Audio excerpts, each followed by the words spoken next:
Good evening, everybody. How are you? This is Freddie Ewing, two-time GM of the Year, current Pantium Cup champion. Welcome to the TPFFKAL Show.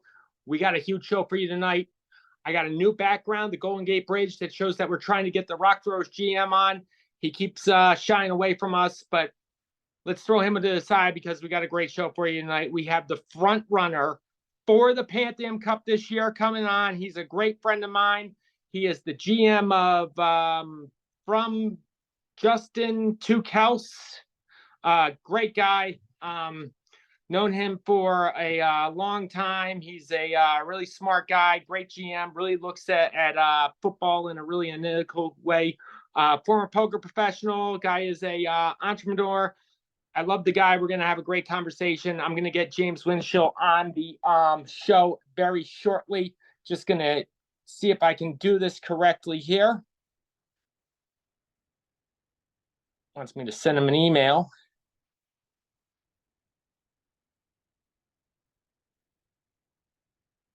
And I just sent him an email along, so he should be able to hop on any second.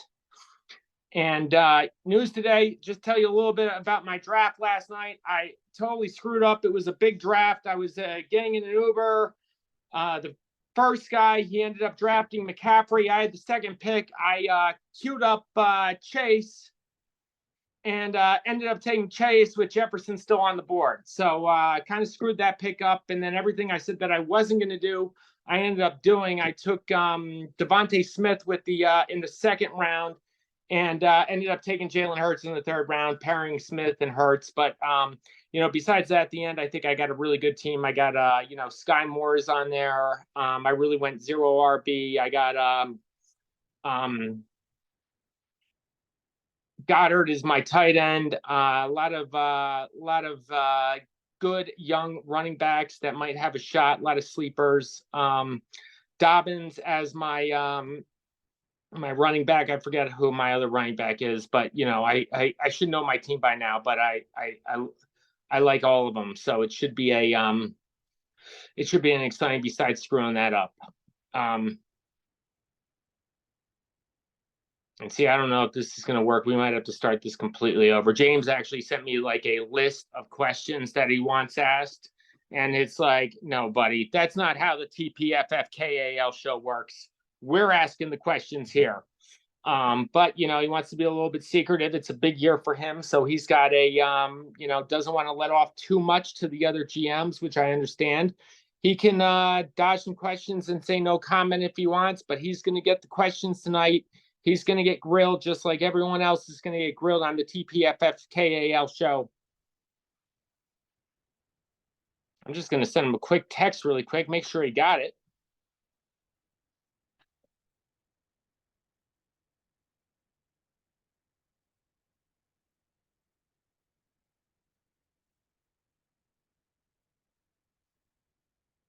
Make sure he got it. He should be on any second. I promise, guys. I don't have video editing yet, so you're going to have to put up with me for, the first 2-3 minutes or something.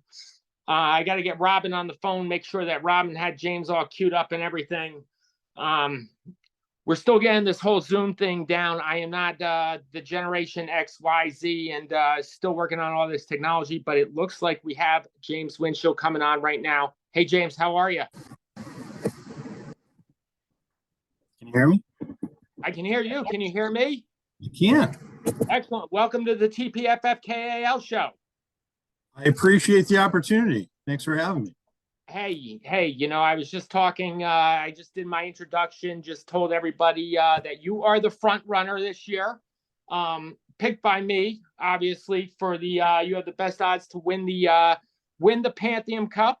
I think you had a absolutely tremendous offseason. You made a lot of moves. You got a fabulous keeper roster of Justin Jefferson, who's the consensus #1 overall.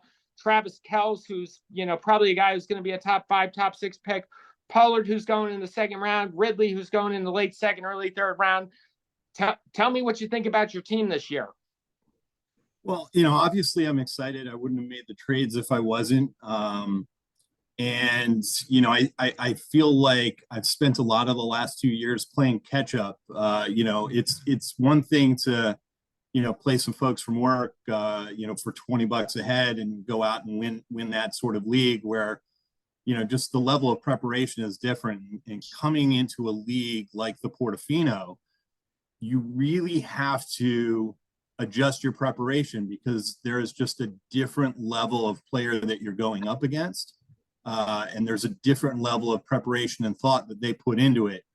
And I think that I really wasn't fully prepared for the adjustment that I needed to make when I joined the league. I heard that the other day from Joe Murray too. And it's, this is a different league. It's a different league that I've ever played in with, the opportunity to, with the amount of keepers and to trade cap room for future assets and whatnot. And, you obviously had a, rough couple years the last 2 years, but, I think like a couple other guys, you did the right thing. You tanked your team, you made smart trades, you stuffed up a bunch of cap room. And, during the preseason, I think you had the best preseason of everybody. I want to talk about the trade that we made. I was, when I approached you, I knew that, I had to, I had two of those guys, both, Travis Kelce and Tony Pollard, which were going to be great keepers because they were undervalued for what I had bought them, especially, I think both of them were the same. But I knew that, with my cap, I could only keep one of them. And I tried, talking you into trading, one of them. And, you talked me into trading two. And, at the end of the day, I'm happy with the trade because I got Garrett Wilson back, who I originally fucking drafted. Let's not put that in. It's like, I mean, I think I wanted to put, I went all in last year, trading whatever to win. If I just kept him, I'd probably be in good shape. But I'm happy that I got a guy who's got a ton of potential, and you should be happy that you got a guy that now he's the number one guy in Dallas, and you have the best tight end in the league by far. So, just what was your opinion on that trade, and what do you think of it? Yeah, so I think last year in a lot of ways was defined by the trade that I didn't make, and I'll even go back 2 years ago. I think that from the beginning, Rich and Doug really had a better understanding, I think, than most in the league, but certainly infinitely better than I did, about the sort of opportunities that our league structure affords. And, Doug became the first seller in year one. He managed to turn Kelce into some big budget money. He then took some of that budget money and he closed a trade last summer, picking up Cooper Kupp for $25. And, that's Cooper Kupp as a keeper at 26. 2 days earlier, I could have closed the deal with Rich if I'd given up $20 in cap money. I end up finishing the draft, which, I made two critical errors last year, and I knew it almost as soon as I did it, where it caused me to finish the draft with $22 in unspent cap money. I could have turned that into Cooper Kupp. And, so for the rest of the season, I was sitting, very weak at wide receiver. And so as I approached this season, I really worked to change my mindset around the trades. And what I wanted to do was try to acquire assets that I wouldn't necessarily be able to get in the draft because of the level of competition and the scarcity of resources that exist in a keeper league, where 9 of the top 12 wide receivers are kept, 8 of the top 12 quarterbacks are kept, and you've really got a more limited set of options. In trading with you, I had Garrett Wilson. Garrett Wilson at $6, that's a 7-year guy. You keep him until he's 30. You never have to let him go, and you're going to keep him at a value every year. And so I really wanted to make sure that I was getting value back. And ideally, having had to tank last season, I wanted to make sure that I was getting guys who had the potential to have multi-year value. So the 4 options that you came to me with were Diggs at 40, Kelce at 36, Pollard at 19, and Josh Allen, I think, was at 34. I really wanted Josh Allen, and that's one that I think I'm going to be, sweating throughout the season. But the reality was that Josh Allen was only ever going to be a 1-year keeper because you can't realistically spend $40 on quarterback, even with the increased prices that you're seeing happening on various sites from, an average auction value standpoint. No quarterbacks are going for 40. Diggs is probably right around at value.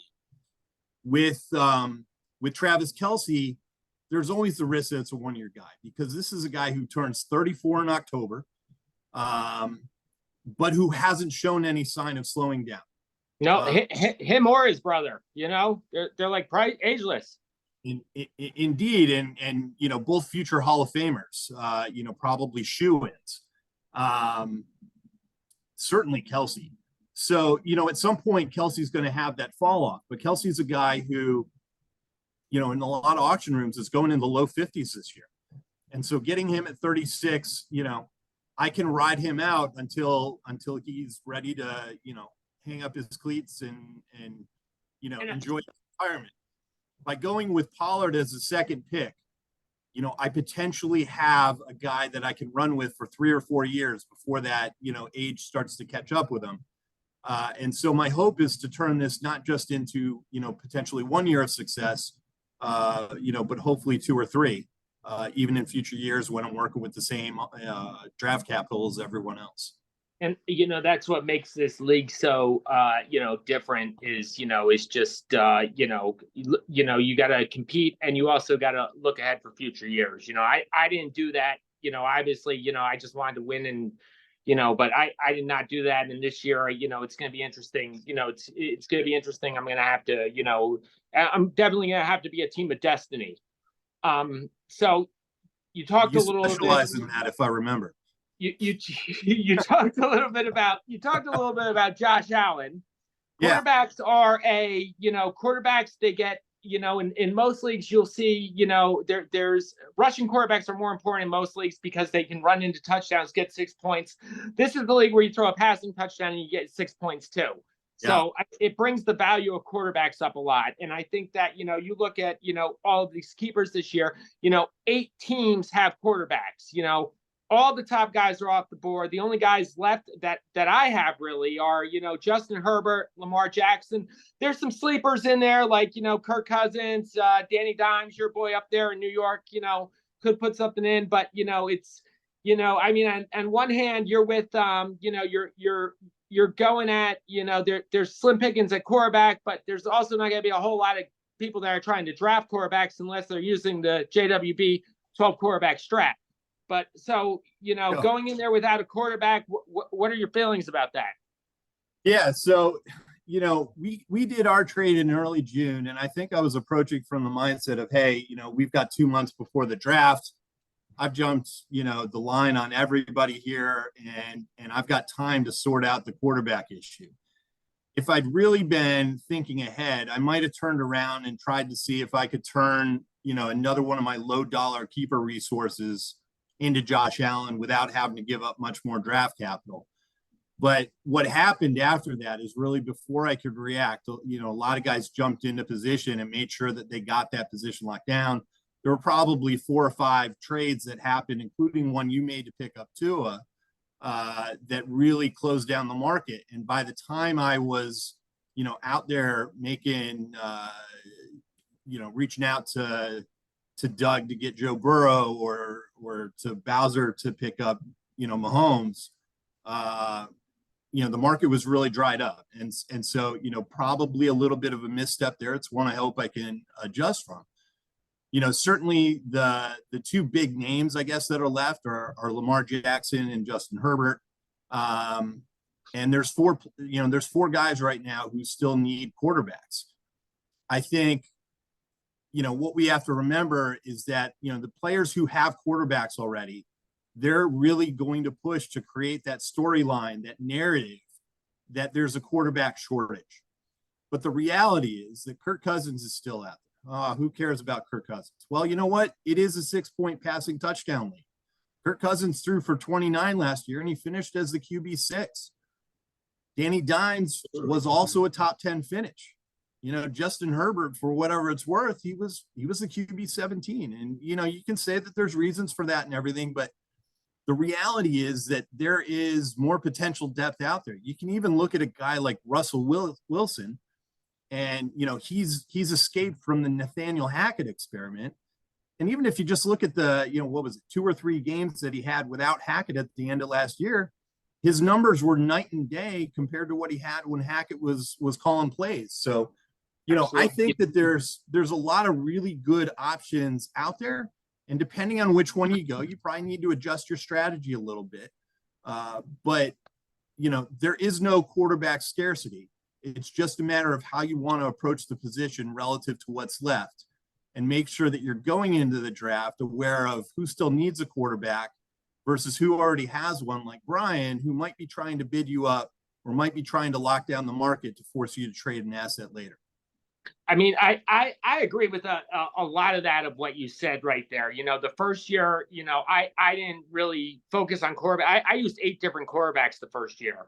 And in a lot of leagues, it's like, it seems like it always depends on, how the draft goes. But there's been leagues before where it's like, you can almost like, you pick a defense every week. You can sometimes almost pick a different quarterback every week. This league has a tendency to be a little bit different sometimes, because it's like, I've looked at some rosters last year, and, one guy, COC, Chicken a Cave, Sean, hope you're good. But the guy had 4 fucking quarterbacks on his team. It's like, and 4 good ones too. And it was like, yep. He was using the JWB 12 quarterback strat. So, it depends too. I always think that, you usually only need, if you have one good quarterback, you really don't need a backup. You can find someone on the waiver wire for the bye week or whatever. But, sometimes I think with this league, it's like, you got to get a quarterback or a backup quarterback, because if not, one of these JW 12 quarterback strat guys is going to pick up 16 of them. Couple more questions for you, James. Moving on, just to get to know your personal life a little bit. I've known James for, guys, it's almost been it's probably been close to 10 years now, maybe 9-10 years. We actually played poker in Las Vegas. We were professional poker players in Las Vegas at the same time, 15 years ago. I'm sure we played at the Bellagio against each other once or twice. We ended up being, working together, but, also being great friends, because we have the love of poker. We have the love of fantasy football. You are it's pretty amazing that you wrote a fictional book about poker, The Hometown Champ. I'm now reading it for the second time. I think it's absolutely amazing. You've always came off to me as a, very smart, analytical guy that really thinks outside the box, which is probably why you've had success in poker, fantasy football, stuff like that. The only knock on you is you're a Giants fan. So, so just tell me. There are those out there who would say that's one of the best traits of my personality. So tell me, and you're a diehard Michigan fan. I know you went to University of Michigan. So University of Michigan, how'd you get to be a Giants fan? And tell me how you think the Giants are going to do this year. Yeah. So, I was actually born in Syracuse. Both my parents went to college there. My grandfather was a professor there for 30 years. And I grew up with college sports. And, that was really what I gravitated into right away. And so as, and I also moved around a lot. I've lived here in New Jersey for 8 years now. And that is the longest I've ever lived anywhere in my entire life. And before that, I'd never even reached 6 years. Closest I came was when I lived in Chicago in my 20s. But, having grown up a Syracuse fan, living in upstate New York, my dad was born in Pittsburgh. I became a Steelers fan just off of that right away. But he used to love to watch Syracuse guys in the pros. And in the mid 1980s, the stud running back on the Giants was Joe Morris. And, so I grew up watching Joe Morris. I lived in New York, and it was just sort of a natural link up for me. And then, in terms of other sports, it really depended on how old I was at the time. When I got into it, I ended up rooting for the Mets because I was sick of watching the Pittsburgh Pirates that my dad rooted for lose all the time. At one point, I was, started rooting for the White Sox. I got into the NBA when I was in high school down in Florida.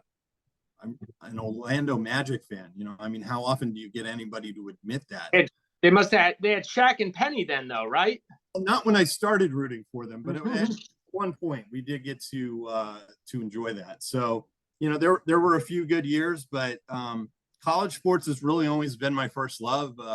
I ran an NCAA tournament pool every year from, gosh, 8th grade until I was in my late 20s, when, you know, there were just other people who were running them that I could just join and not have to worry about the effort of maintaining it. And you know, watching you know, Syracuse basketball and going to the national championship against Indiana in '87, and you know, eventually winning in 2003. And you know, I was actually there because my dad and I both won the ticket lottery the August before, not knowing who was going to be in it.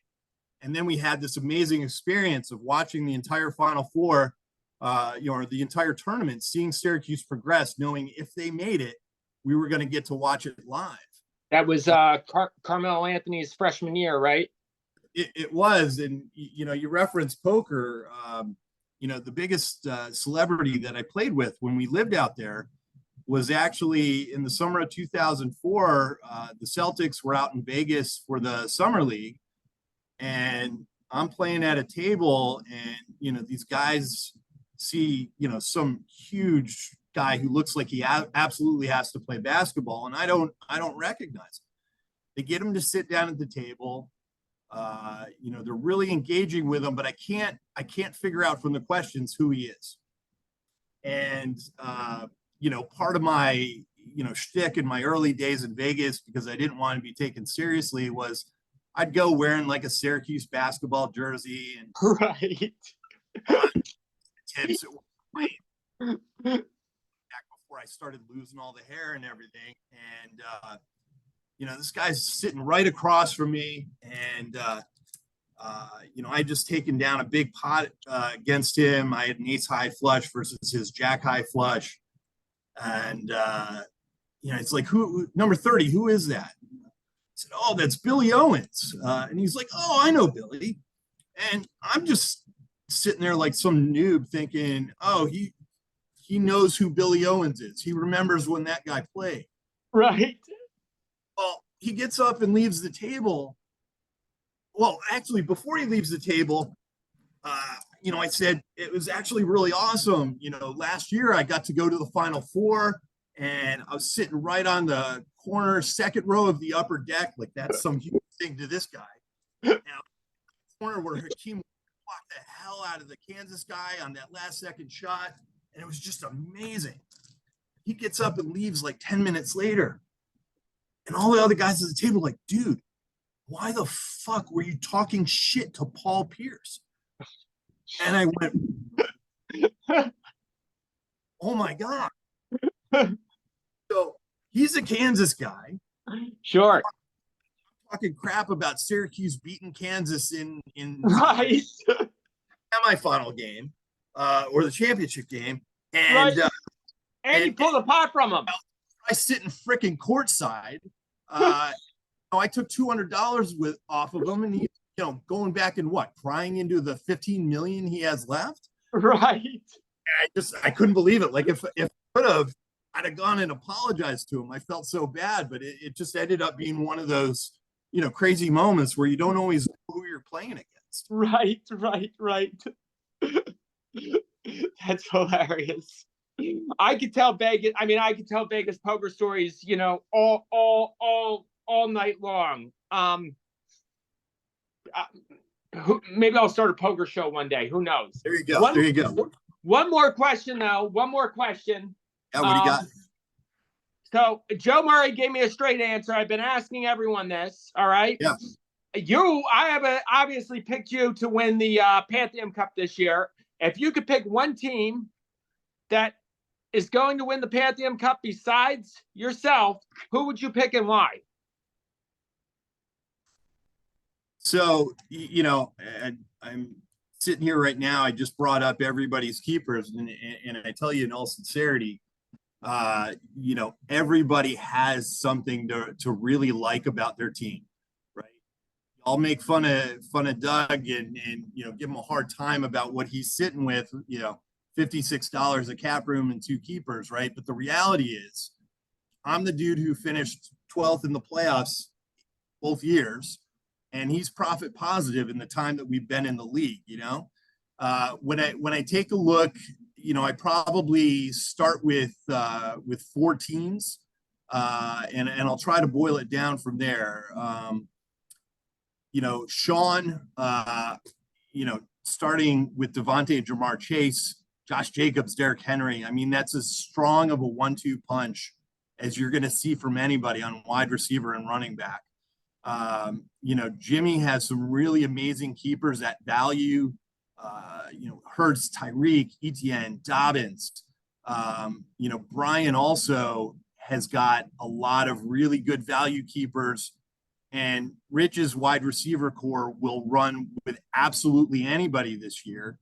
And then in Connor, he's got a guy who will miss 4 or 5 games, but when he plays, he has the highest per game scoring average of anybody out there. You can't write off Zach because he's got that strong wide receiver core too, and Josh Allen, and more than $200, right? So we're starting really, I think, with 5 guys. I think for me, I probably lean Sean and Rich, in order, I would say, probably followed by Brian, Jimmy, and Zach. But, I do tell you in all sincerity, I think everybody has some pieces that I really like. And I think it would be foolish for anybody to walk into the draft thinking that they've already got the lock on the inside track to win this. So, that's what it's going to be a competitive year, and everyone's really into it. You're the 4th GM. No one has picked TOD to repeat this year, so I'm ready to shock the world again. I mean, look, Freddie, I didn't name you specifically. You've got 3 keepers that that I really love at incredible value, and the thing about you is that you have a better understanding of the waiver wire than any of the other managers in the league, at least by my eye. And, it's really going to be on the other 11 of us to keep you honest and to try to keep up with you from the beginning, because if we let you have the takeaway, the runaway value on the waiver wire, like we did with Elijah Mitchell 2 years ago, and St. Brown, up at you, wondering how it all went wrong. Yeah. It's that's when my team was devastated the first year, and that's going to happen, and that's going to happen at times. You can pick a great team and they're all going to get hurt, and you got to watch that waiver wire, and you got to really master it, and you got to play the matchups and look who's who. And that's the great thing about fantasy football is it's a weekly thing, and it's like you got to set your lineup right every week. And, in this kind of league, you have to do it every year. James, great job. I thought you were an awesome guest. I'm going to get this up as soon as possible. It was, I'm glad you're in the league. You were the one guy that I had brought in down here. Everyone loves you. You've been such a great addition to the TPFFKAL. And, if TOD doesn't win it, I'm rooting for you this year, baby. So, good luck in the draft, and let's get ready to rock and roll. I sure appreciate it, and I hope I can come back after the draft and maybe do a little more player analysis than I'm willing to give right now. We're going to try to do something, man. We're going to try to get this show booming. So, everyone's going to have like a little spot on it, hopefully, Love it. I love it. Excellent. Thanks so much, James. Have a great night, brother. All right. Thank you, man.